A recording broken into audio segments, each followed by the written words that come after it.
Welcome to the Great Canadian Piggy Bank, where we help parents raise money-smart kids. Today, I'm excited to be speaking with Douglas Price, author of 17 to Millionaire, a practical, approachable guide that shows teens how to start investing and build wealth for the long term. In this episode, we'll dig into the first steps for investing and how parents can help their kids build money confidence. Hi, Douglas. It's so great to have you here today. Hi, Christi. Thanks for having me. I heard you on Build Wealth Canada, and I went out and immediately bought your book. Thank you. I really appreciate that. So your background is in music education. How did that lead you to writing a personal finance book for teens? It's a great question. I was the head of music at the National Theatre School of Canada in Montreal. Because that's my background, music and theater. And when I was there, I noticed that we were teaching our students how to get a job, but we weren't teaching them what to do with the money once they had the job. And I felt like this was a gap in the training for an artist. So I went to my boss at the time and I said, I really feel like there's a gap in the curriculum and I think it needs to be filled. And my boss was, are you the one to fill it?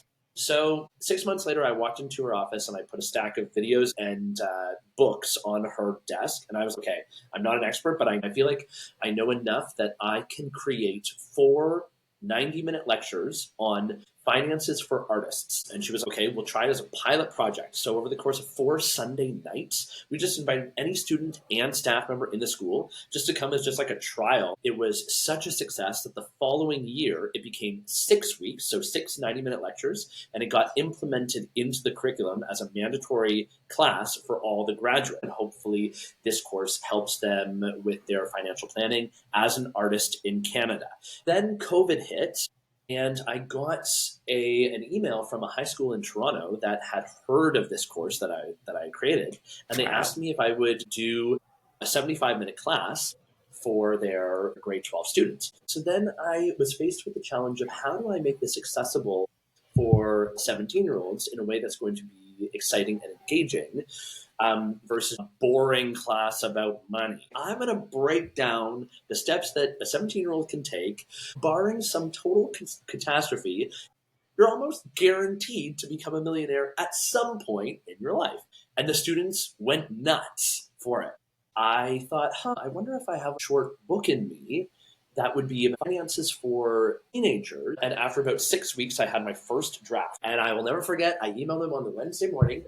And Wednesday, that afternoon, later on that day, my phone rang and David Chilton's name came up on my phone. And I answered it.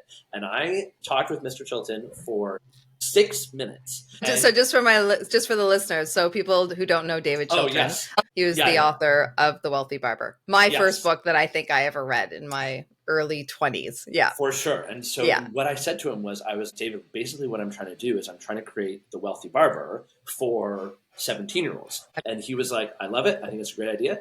He gave me some great advice. And That's then incredible. 2 years later, and 21 drafts of the book, I self-published in December of 2022.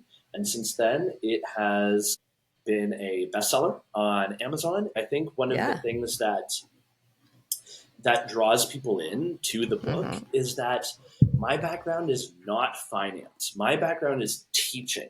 And I think that's the real difference between other finance books and my book is that I had to learn it all myself. So I went through the process of feeling what it was like to not know, ask all the dumb questions.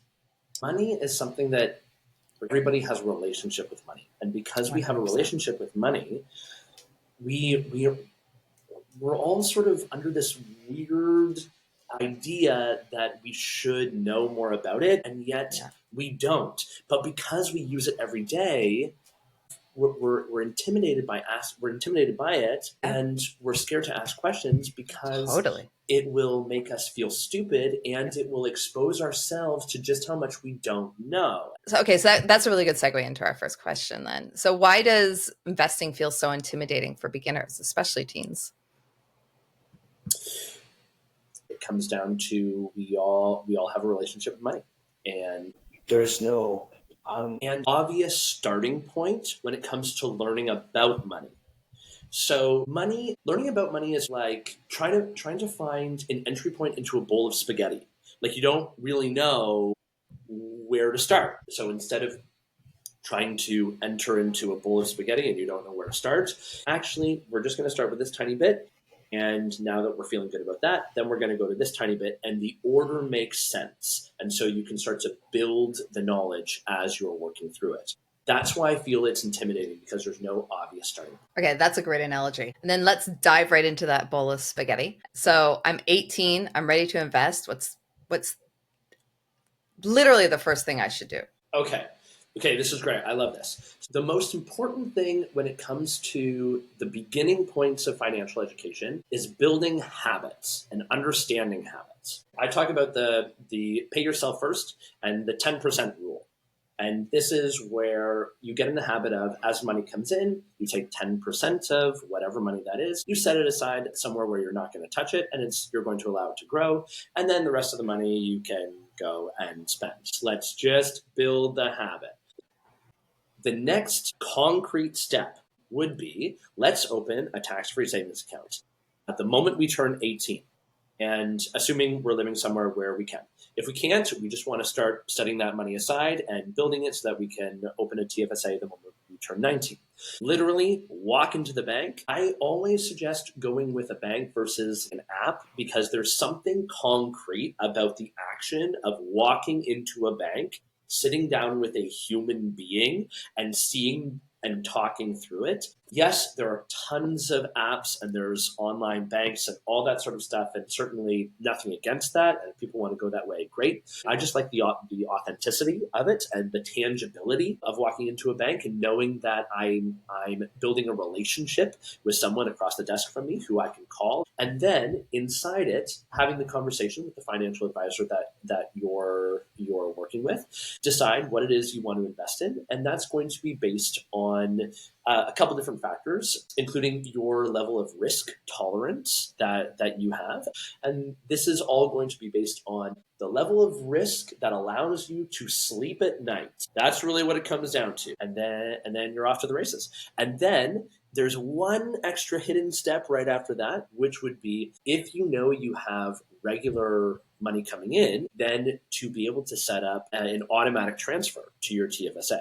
So you say, all right, yes, I would like to transfer from my checking account to my tax-free savings account every week or every 2 weeks or once a month. And this is how much I would like to do. And then it just happens overnight. You never have to think about it again. And voila, you're investing without even thinking about it, and you're off to the races. Amazing. Okay, so you talk about TFSA then. So can you explain a little bit what a TFSA is? And then also in Canada, the RRSP, explain a little bit about that and why it sounds like you're going to choose a TFSA over an RRSP to start. And then can you just talk about why you think TFSA is a better starting place than an RRSP? Absolutely. Okay.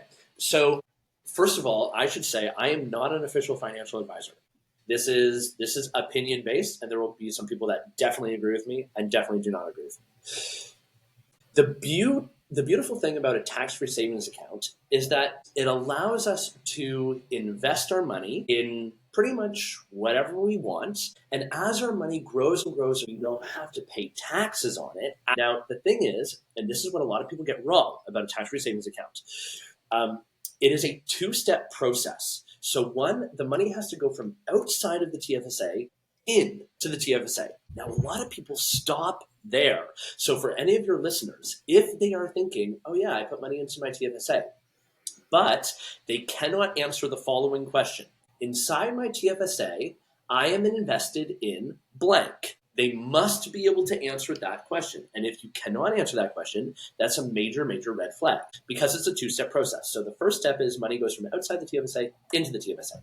Then it's in there as cash, and then you choose what you would like to invest it in. And investing is buying. So you're going to buy mutual funds or you're going to buy stocks. Now, once it hits $1 million and you're like, this is awesome, I have $1 million inside my tax-free savings account. Now you want to take it out of your TFSA. So you're going to sell that investment. Now, usually when you sell an investment, it triggers a capital gains tax. And the capital gains tax is the tax that you have to pay of the extra money that you've made once you sell an investment. But because you've done it through a tax-free savings account, all of the money that you have in that TFSA becomes tax-free. Now, there are a couple tiny, tiny little exceptions to that. But in general, this is why the TFSA is so awesome. One of the questions that comes up is, if TFSAs are so great, then why don't millionaires and billionaires just use those? And that's because there's a cap in terms of how much money you can actually put into a TFSA each year. Right now it's 7,000. And so every year, that's the total amount that you're allowed to put in. The good news is that it accumulates over time. So let's say you did not manage to put in your $7,000 this particular year. Well, next year, it rolls over. So you have the $7,000 contribution room from this year, plus whatever the contribution room the government decides is going to be next year. They usually announce that in November, what the following year's TFSA contribution is going to be. But ultimately, if you've got a pile of cash that you don't know what to do with, in my opinion, TFSA is the way to go. So explain RSP and why you would not choose RSP over the TFSA. For sure. So RSP, it works a little bit differently. As you put $1 into your RSP, you actually do not pay tax on that dollar in the year that you put it into your RSP, which means that at some point you still have to pay taxes on that dollar. But the government is trying to incentivize you to retire. The government doesn't want to have to pay taxpayers' dollars to help you in your old age. So instead, they try to incentivize you to put money away for retirement by using what's called the Registered Retirement Savings Plan. The idea being that if you put $1 into your RSP today, then you don't have to pay tax on it today. But eventually, you will have to pay taxes on it. But that will be until ideally when you retire way, way down the road and you start taking the money out and then you pay taxes on it. Why is this good? The theory behind it is that during the prime years of your life and your career, while you're making good money, you're probably in a higher tax bracket. So the more money you make, the more taxes you pay. Well, if you could be taking huge portions of that and putting it into an RSP, then that will lower the amount of money that you're taxed on this year. The lower the amount of money you're taxed on, the less taxes you pay. However, you're still going to have to pay taxes on it eventually. So people have to understand when money comes out of their RSP, that's when they get taxed on it. So $1 coming out of your RSP, the government's going to take their portion, rightfully so. So as that dollar comes out of your RSP, if you're retired, you probably don't need as much money. So suddenly, the dollar that you were going to have to pay 35% on in your prime working years, when you retire and take it out, you only have to pay 20% on. And this is the incentive that the government has put in place to incentivize people to save for retirement. So it's a good segue. We talked about all the TFSAs and the RSPs. There's a lot. So there's stocks, there's ETFs, there's crypto, there's real estate. Where should someone begin? What's the first time investor in all of those different things? You talked about your TFSA and you need to know what's in it. There's a lot of options and a lot of choice. Well, yeah, and it's important to not get distracted by noise. My default has been, if it's boring and long term, it's probably the best way to go. So as a default setting in our brain when it comes to financial investments, I would strongly encourage, again, this is not official financial advice, but my offer and my suggestion and my encouragement would be, if it feels boring, low-term, long investments, we're looking over the course of years, and I'm talking like 5 to 10, 20 years down the road. Yeah, if it's boring and something that you're probably not going to show off at cocktail parties, then it's probably the way to go. If you've got something that you're super, super excited about because it is the new thing and it's gonna skyrocket overnight. Usually the things that skyrocket overnight, the next night they skyrocket downwards. So that's been my experience. So I would proceed with caution is what I recommend. How should parents talk to their teens about investing, especially if they don't feel comfortable or knowledgeable talking about investing themselves? This is an amazing question. I would say, though, having a conversation is almost more important than what the conversation is about. And that is because money can be a taboo topic, and being able to do it in an unintimidating way and in a way that's approachable for all parties, I think is the key. Allow the conversation to open in a way where all parties can bring to the table what they know and bring to the table what they don't know in a way that is going to strengthen the parent-teenager bond, because now we are learning together. But again, in a way that doesn't threaten the lack of knowledge that the parent may or may not have. I think that's great. Yeah, definitely learning together. And also like the parents just putting their ego aside to be like, I don't know all this stuff. Okay, so final question. For a team listening or a parent who wants to help their team, what's one action you'd like them to take this week to start investing for the first time? I'm going to offer 3 things. So the first one is, if you're a teen and you've got a little bit of income coming in and you're 18, go open a TFSA.